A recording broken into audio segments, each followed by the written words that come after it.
Hello and welcome to this edition of World at War. My name is Mohammed Saleh.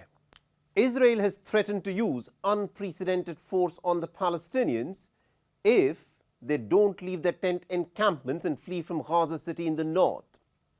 For more than a week, Israel has been systematically bombing and destroying the last remaining high-rise buildings that are still standing in the Gaza Strip, claiming that Hamas is using any building that is still standing in Gaza to resist the advance of the Israeli tanks and heavy armor.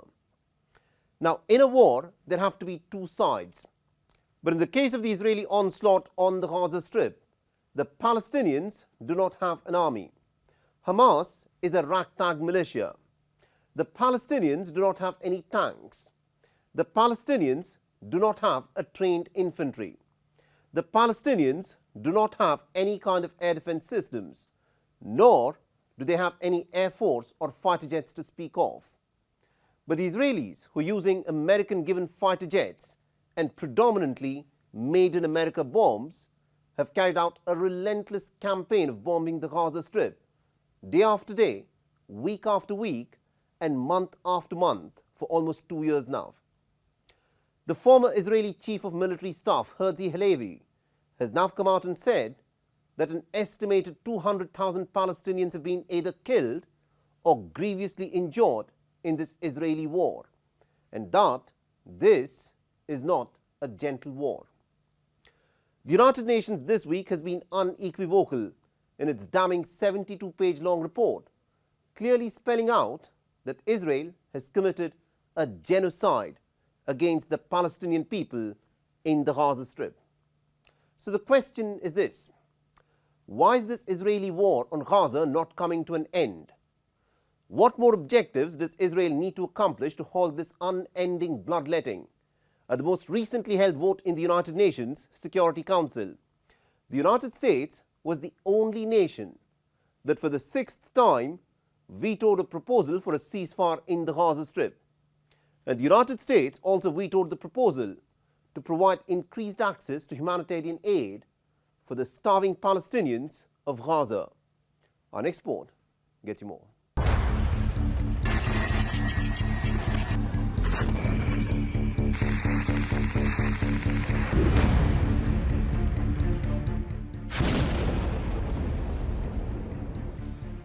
These satellite images will give you a glimpse of the devastating scale of the bombings that Israel has carried out in the Gaza Strip.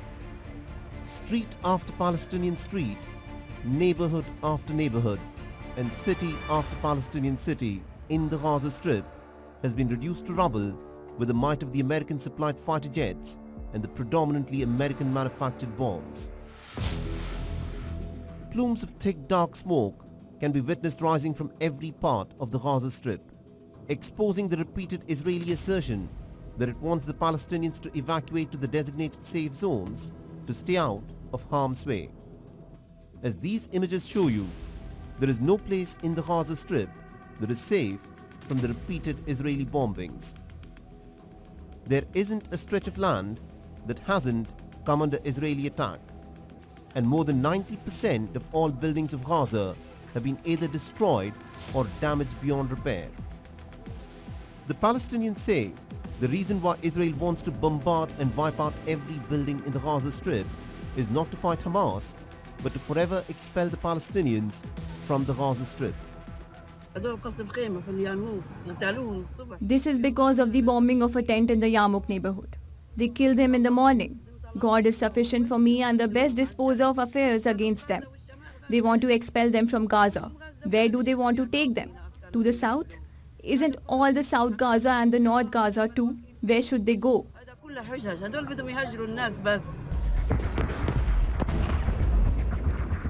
Israel claims it forewarns the Palestinians that a building is going to be bombed by dropping leaflets in the area. But for the Palestinians living on the ground, from the time the leaflets bring down the message of expulsion from the sky, it is only a matter of minutes before the bombs are dropped immediately after the leaflets, giving the Palestinians barely enough time to run for their lives, with nothing more than the clothes on their backs. tent encampments have been regularly bombed in this manner as well. And when Israel bombs in the night, at a time when the Palestinians are asleep, the leaflets, even if they descend from the sky, serve little purpose. Between the warning and the execution of the target, the complete destruction of the tower is a moment that is really hard to describe. When it is described to someone, no matter how clear and explicit the expressiveness is, seeing it is not like hearing about it. You are standing in front of your children who are more precious than anything. You are standing in front of your memories and your possessions, unable to carry anything. An estimated 400,000 Palestinians have again been expelled from northern Gaza. Most of the Palestinians have run out of food. Some are even out sleeping on the streets without even tents for shelter and are making a perilous trek to the devastated south in vehicles if they still have them, or often on foot. The United Nations Commission this week released a damning report accusing Israel of committing genocide against the Palestinians in the Gaza Strip, and has urged Israel to immediately cease the offensive that has been waged with the intent to destroy in whole or in part a national, ethnic, racial or religious group. The 72-page United Nations report concluded that the Israeli army had committed 4 of the 5 genocidal acts as defined by the 1948 Convention on the Prevention and Punishment for the Crime of Genocide.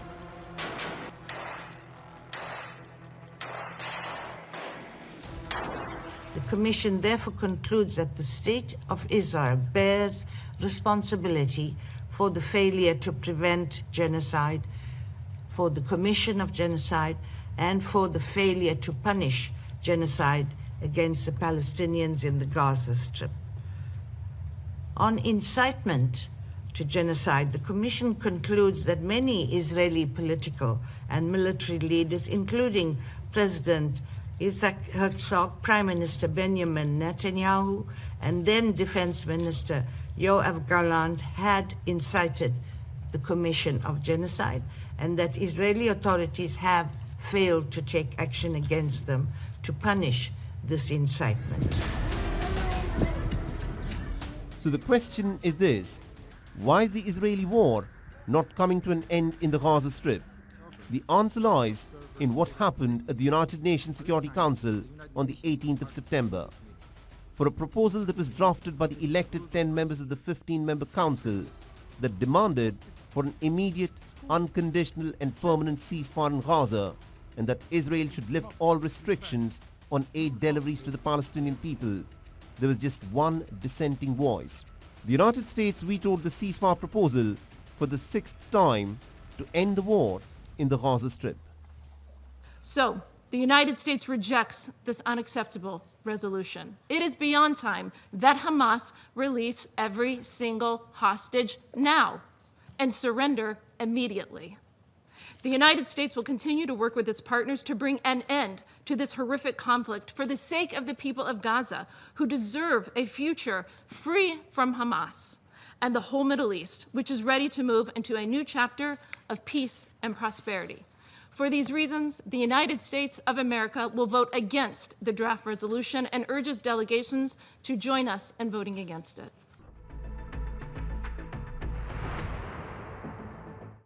On the 17th of September, the Thai security forces fired tear gas and rubber bullets at the Cambodian civilians in a disputed border area in the most significant escalation since the neighboring nations agreed to a ceasefire in late July, following 5 days of clashes that resulted in at least about 43 casualties on both sides. Following the recent escalation, both sides have traded blame, with the Thai army accusing the Cambodian residents of illegally occupying Thai territory, whereas the Cambodian leader Hun Manet shot a letter that was released on Thursday to the head of the United Nations, wherein he's accused Thailand of preventing more than 20 families from returning to their homes at the disputed border. Our next report gets you more.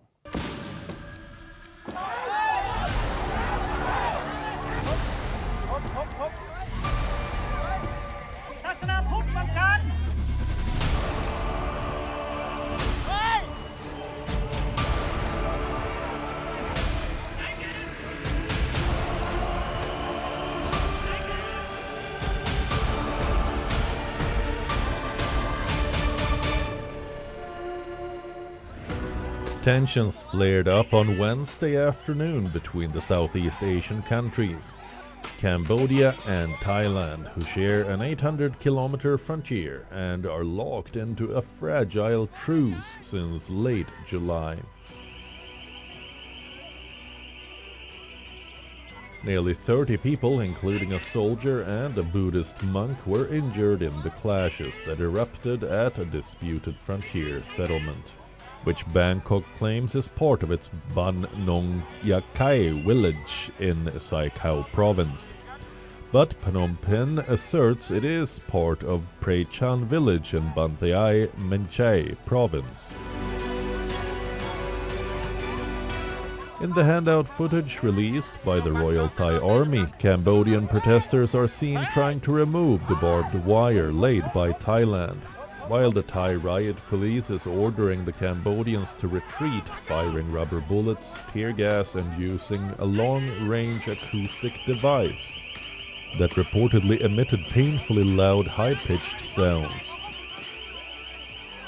The footage also revealed that the Cambodian side, close to 200 people, hurled long wooden sticks and rocks at the riot police. The Thai authorities are regarding the incident as a provocation and an international violation of the July ceasefire agreement. Cambodia's leader Hun Manet, in a letter dated September 17 to United Nations Secretary General Antonio Guterres, said that Thai forces had widened the conflict zone by erecting barbed wire and barricades, and forcibly evicted Cambodian civilians from their long-settled lands in 2 border villages in northwestern Banteay Menchai province since last month. According to the Cambodian leader, hundreds of households comprising about 1,000 inhabitants could potentially be affected by the eviction drive being threatened by the Thai military.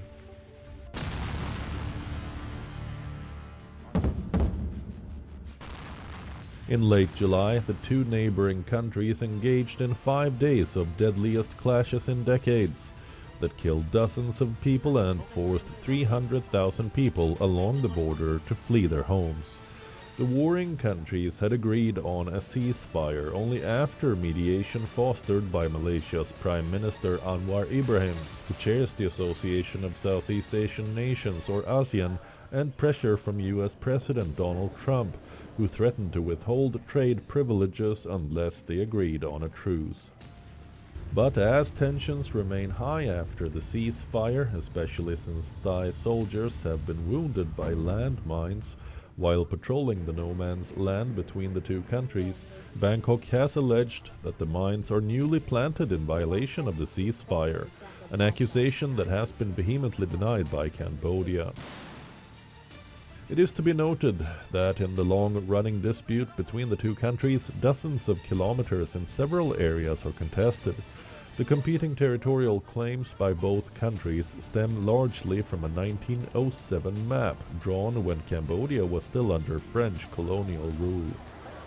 A demarcation which Thailand has argued to be inaccurate. Between 2008 and 11, fighting had broken out, leaving at least 28 people killed and tens of thousands displaced.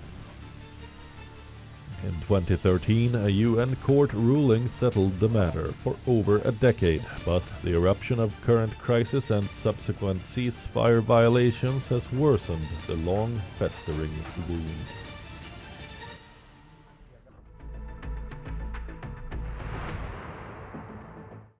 At least 75 people were killed in a drone attack that was attributed to Sudan's powerful paramilitary, the Rapid Support Forces, in the western Sudanese city of El Fasher on the 19th of September.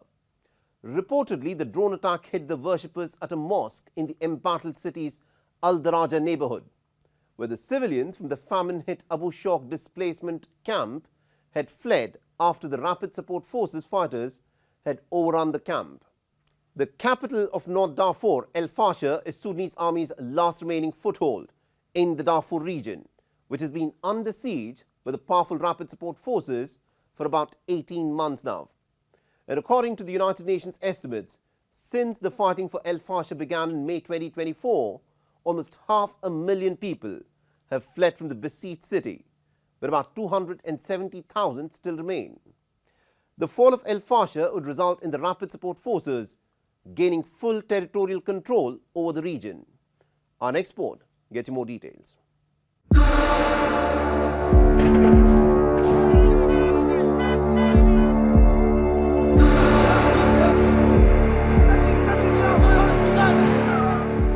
The Republic of Sudan, Africa's third largest country by size, has been torn apart by a power struggle since April 2023 between the Sudanese army chief and the country's de facto leader Abdel Fattah al-Burhan and the paramilitary Rapid Support Forces commander Mohammed Dagalo.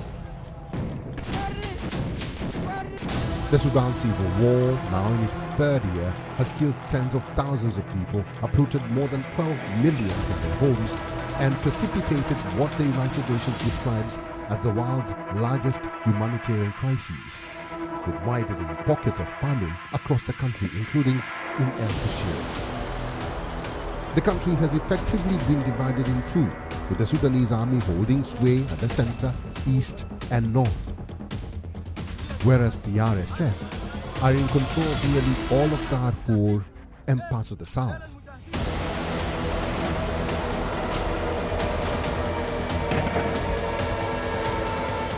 El Fasher, the largest city in Darfur, has witnessed an escalation in violence in recent months and is in the grips of a catastrophic humanitarian crisis, with tens of thousands still under siege since May last year. They are facing severe shortages of food, water, and medical supplies. As a direct consequence of the Rapid Support Forces siege, the city is enduring mass hunger, compelling families to survive on animal feed for months. The Rapid Support Forces have completely overrun Abu Shuk camp, one of the several built around El Fasher. The camps now accommodate the millions displaced in the previous Darfur conflict in the 2000s. Following the devastating Friday drone attack on the mosque, residents of Al-Daraja combed through the wreckage to find and bury the dead, but said they had run out of shrouds for the bodies. There has been, however, no immediate comment on the drone strike from the Rapid Support Forces. Wednesday, African Union Commission Chairperson Mahmoud Ali Yusuf met with US Senior Advisor for Africa Masad Boulos at African Union headquarters and underlined the ongoing diplomatic efforts to bring to an end the 29-month-long Sudan war. The African Union continues to engage the stakeholders to reach a ceasefire and work with the Sudanese-led dialogue, through the Sudanese-led dialogue that should help the Sudanese to end this war, organize elections, and enable civilians to govern the country. On the same day, the United Nations Secretary General Antonio Guterres once again highlighted the suffering of the Sudanese people ahead of the United Nations General Assembly set to begin next week. The suffering of the Sudanese people is horrible. So I think it's time for the Security Council to be able to take, with the agreement of all the key powers, very tough measures on Sudan.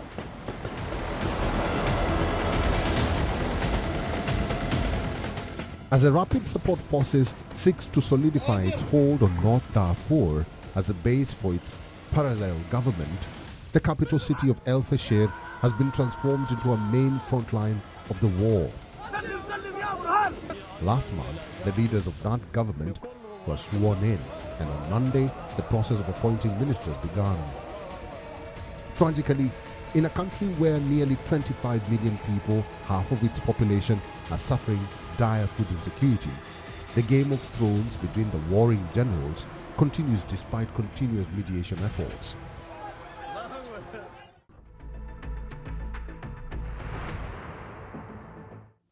On the 18th of September, hundreds of thousands of people took to the streets in France, protesting over French President Emmanuel Macron's planned austerity cuts.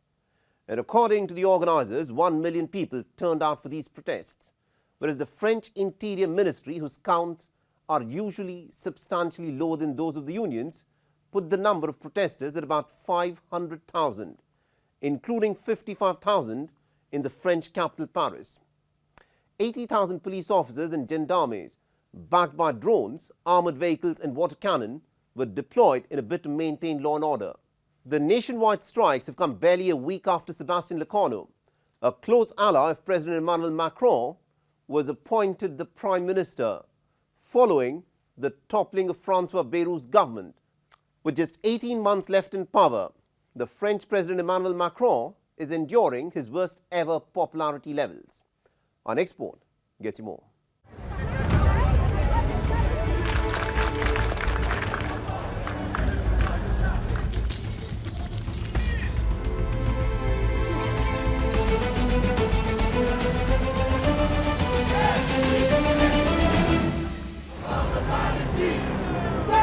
Battling a high deficit and debt, France was rocked by nationwide protests on Thursday.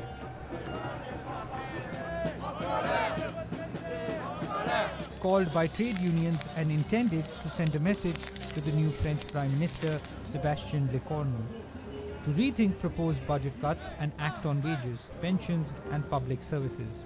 Reportedly, more than a dozen trade unions joined hands, went on strike and rallied people across the nation to express anger against the proposed economic plans. Heeding the call from trade unions, more than 250 demonstrations were held, with protesters marching in cities from Paris to Marseille, Nantes, Lyon, Montpellier, etc. This isn't my first time. I was among the first Yellow Vest protesters 6 years ago. I see that things are getting worse and worse. My sign says it all. The rich are getting richer while the poor are getting poorer. I'm here for my children and my granddaughter. I'm taking up the fight again for our social gains, for my parents and grandparents who fought for Social Security and paid holidays. I see that year after year, everything is going backwards. Several tourist attractions such as the Arc de Triomphe and the Louvre in Paris, as well as some metro stations, were shut down or were partially open as a result of the strike.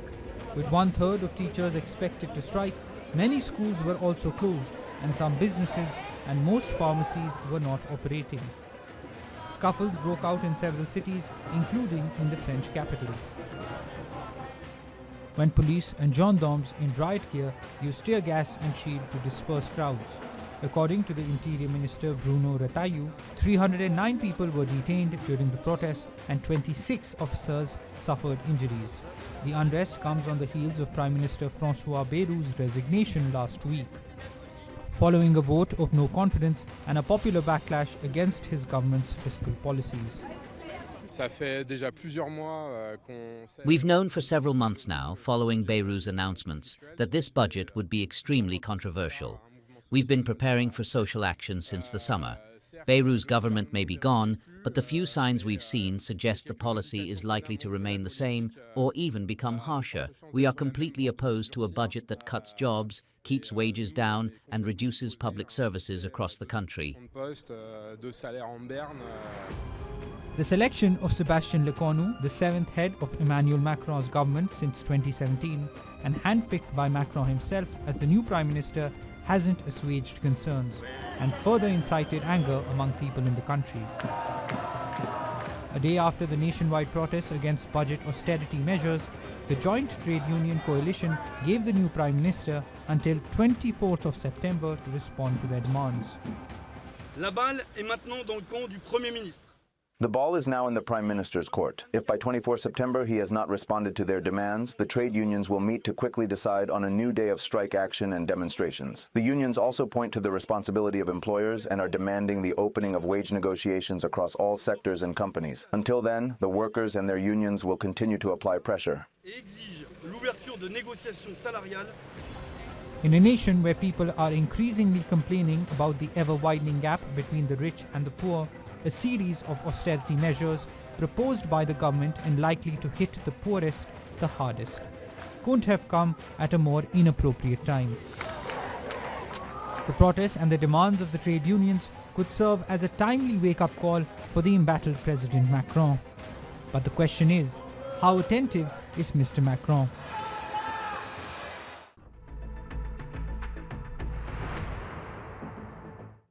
And with that, it's a wrap on this edition of World at War.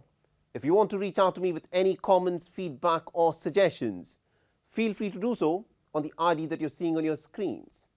I'm your host Mohammed Saleh, and I'll see you again next week.